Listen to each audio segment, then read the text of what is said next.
hard times. I learned a little German, the necessary things. The mattresses were just filled with straw. And I got so that I couldn't sleep because of you'd feel these things bite.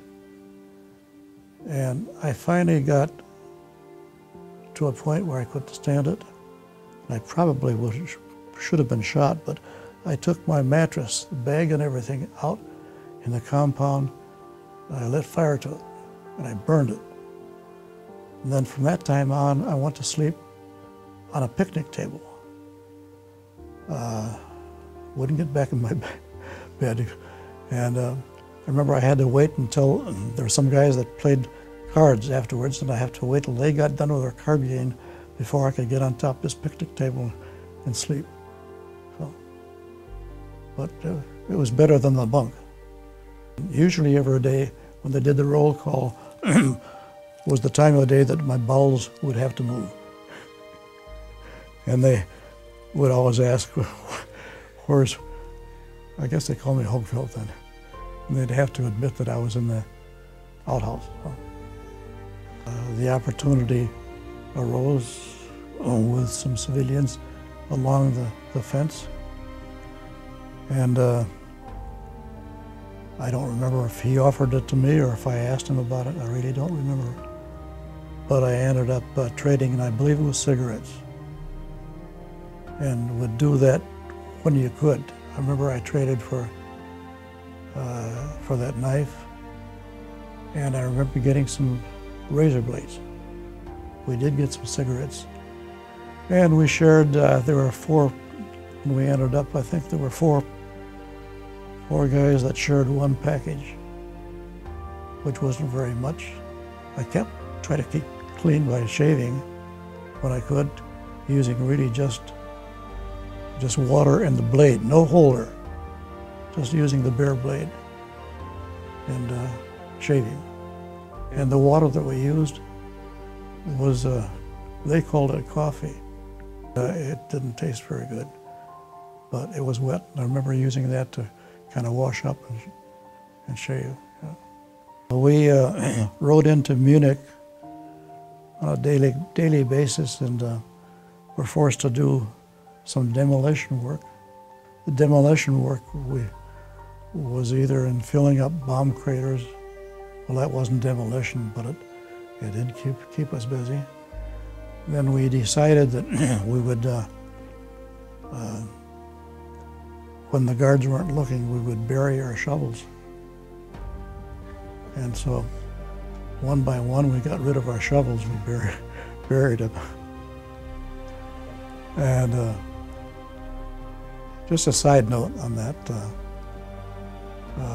one day the sun was out, and they gave us a little rest, as I recall. And our guard, who was another elderly guy, went to sleep. And one of the guys went up and got his rifle. And I want to say, it's not the word, dismantled it, took it all, disassembled it and took it all apart as much as he could.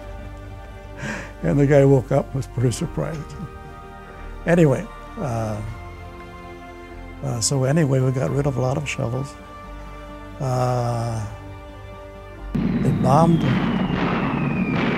the area that we were working in, and we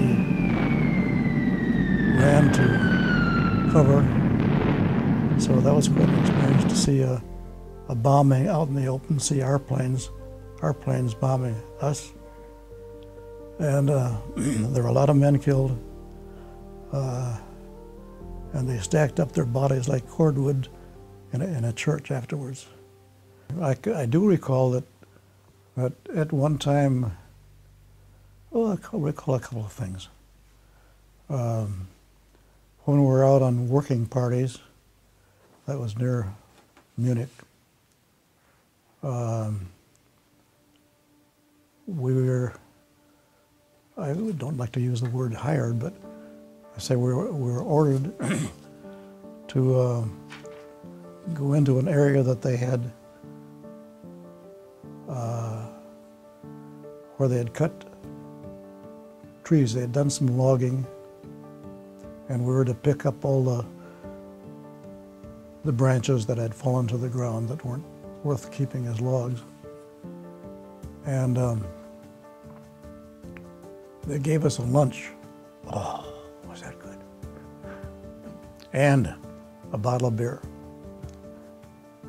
And I didn't have any kind of alcoholic beverage when I was overseas, except that one time.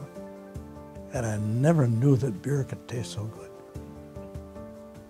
The potatoes, we would, when we could, the Germans stockpiled their potatoes along the railroad track. We went back and forth from work on this railroad. And we'd dig down with our hands and get seed potatoes. And I suppose if we'd gotten shot, if we'd gotten caught, we probably would have been shot. You take the chance when you're hungry. And we would take them back to camp and build little fires. Well, that's where part of my straw went for my mattress, to build little fires, and then heat those potatoes and then eat them. So that gave us some sustenance. We'd been moved from Stalag 7A out into the country. I'm just guessing it was because the Allied forces were getting very close. And they quartered us in a barn, and with guards around it. And got the word that the Allied forces were very close. And I decided I better get myself spiffed up.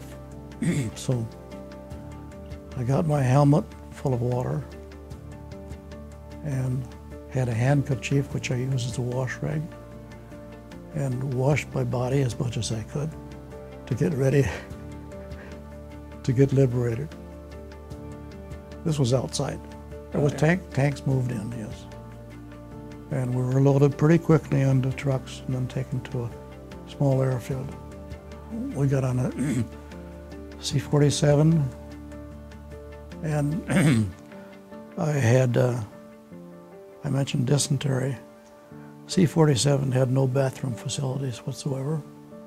Remember a bucket that sat in the middle of the aisle, and I used that on the trip back to Le Havre. They flew to an airfield near Le Havre, and there was a Red Cross truck when we landed, and we did get donuts. And I thought to myself, where were you when I needed you? At that time, they were issued new clothes and showers, obviously. Oh, boy, I tell you. You don't realize. Well, I'd been in the same clothes all the time. Except I did get a pair of combat boots that didn't fit. And through the shoes that I had were shoe packs. And I did find a pair of combat boots along the way that fit me well enough to use. And so that's the only change clothes I had. But they deloused us, and they would take a big steam thing and spray. They didn't wash them. They just sprayed us with this disinfectant. And you put them back on again, as dirty as they were.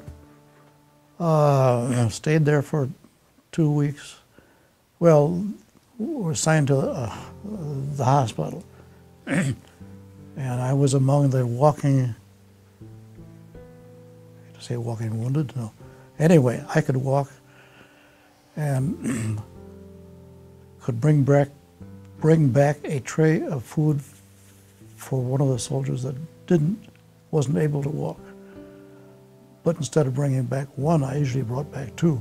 So I went through the regular chow line and then got myself an extra tray when I brought the food for the other guy.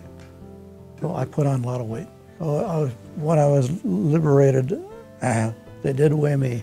I've forgotten what it was, but it was around 100 pounds, from 153. Glad to be alive and glad to be where I was. They did give us postcards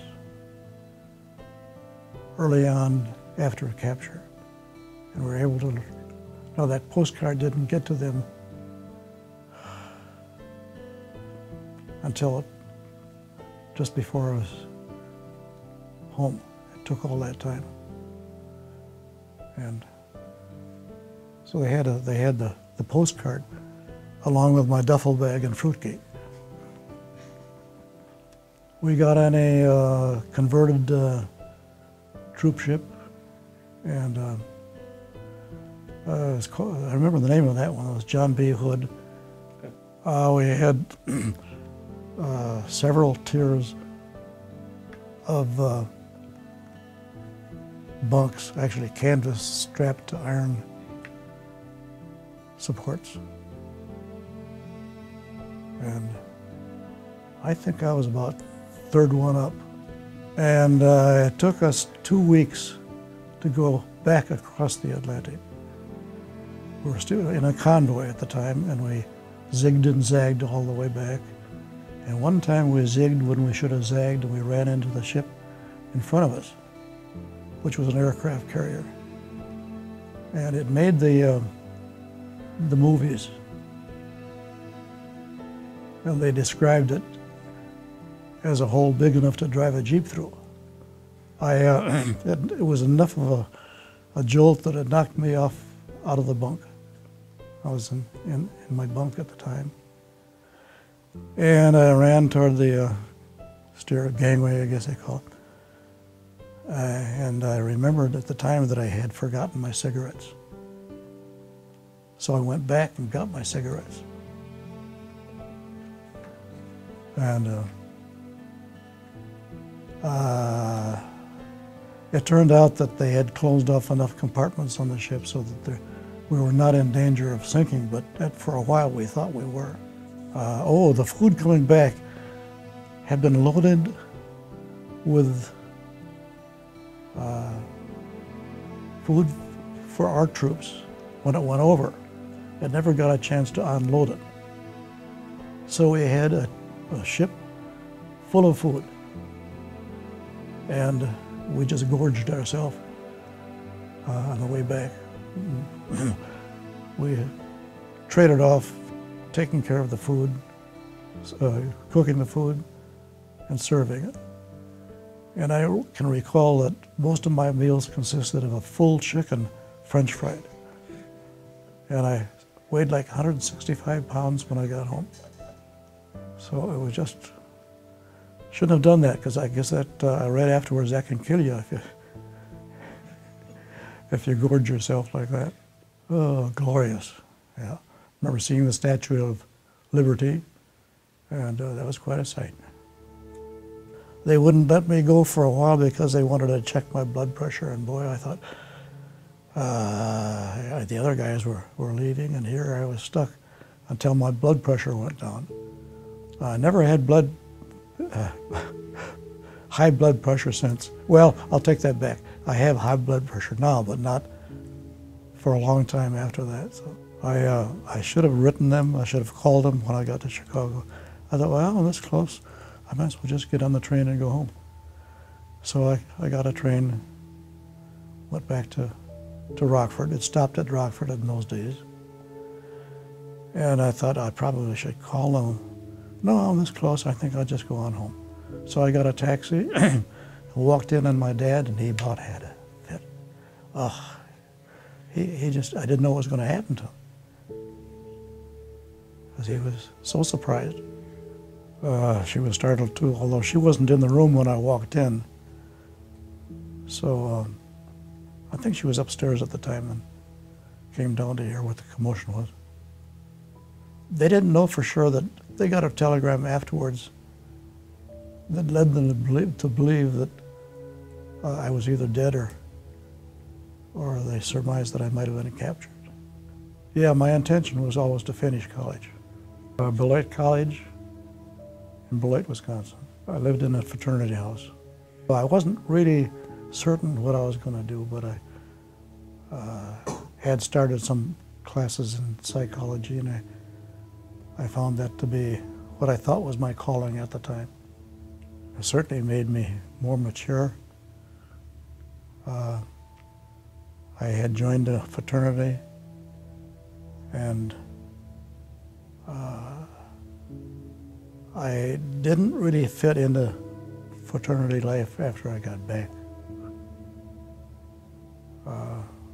I was in charge of some of the training of the pledges, and I was not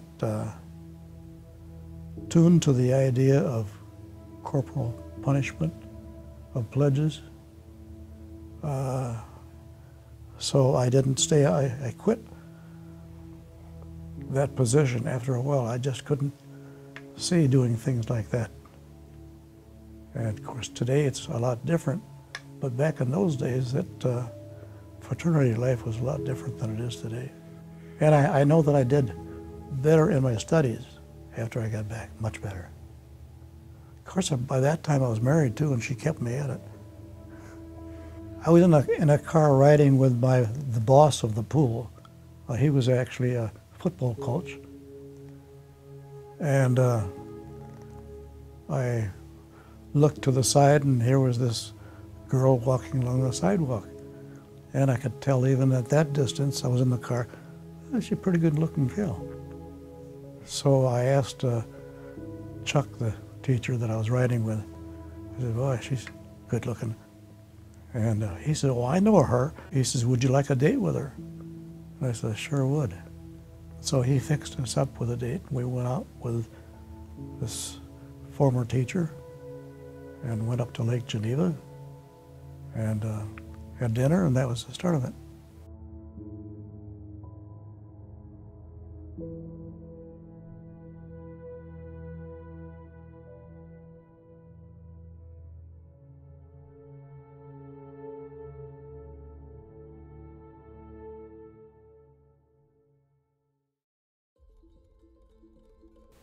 And then I got a fellowship in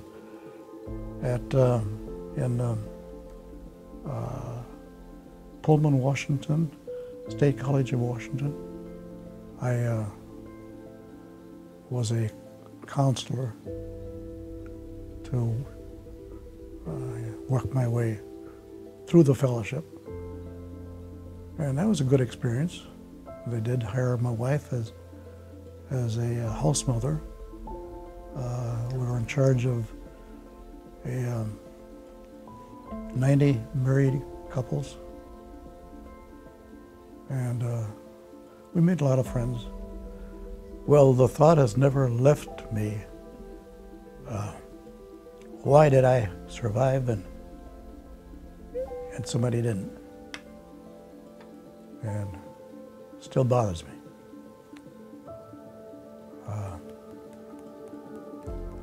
Well, I think I appreciate everything more because of it than if I didn't experience that. Yeah, it kind of retreated to the back of my mind. It was always there. Sometimes something would trigger a memory. The best meals that we had after captured was sauerkraut soup. And to this day, I like sauerkraut. And I've always been, I never did find anyone that made sauerkraut soup since. But I can recall that just being so hungry and how good that sauerkraut soup tasted. I went to school with a man by the name of Chuck Hop. And they gave us eggnog to build up our strength. And he was going one way in the eggnog line. And I looked over, and here was my old buddy from high school going the other way in the eggnog line. He'd been in the Air Force. And I guess along that line, talking about running into people, I did have a reunion with my foxhole buddy. Well, that wasn't too long ago. I lost track of him completely. We didn't really run into each other, but they moved him around. He was in different camps. He ended up at one stage in Stalag 7A. So we were both in the same camp at one time, but never really ran into each other. I was in the kitchen one day and the phone rang. A man on the other end said, "Are you Robert Hogfeldt?" I says, "Yes." And he went on to relate different things. He says, "Were you in Germany in the war?" "Yes." And he went on. I didn't really know what he was after. Then he finally told me that his father, his name was Tim, the father's name was Lyle, his name was Tim, that he'd been doing some research, and they've been looking for me ever since the war. And I was just so happy to hear from him. He didn't know if I had lived through it, and I didn't know if he had lived through it. But anyway, I did. He lives in Fairfield, Ohio. And Penny and I went to Florida one year and decided that wasn't too far out of the way, so we stopped to see him and his family. And that was a nice reunion. He got through it fine. He has a lot of health problems now. We call each other on the phone now and then. And I'd love to go back again and see him. Maybe someday I will, when I get old.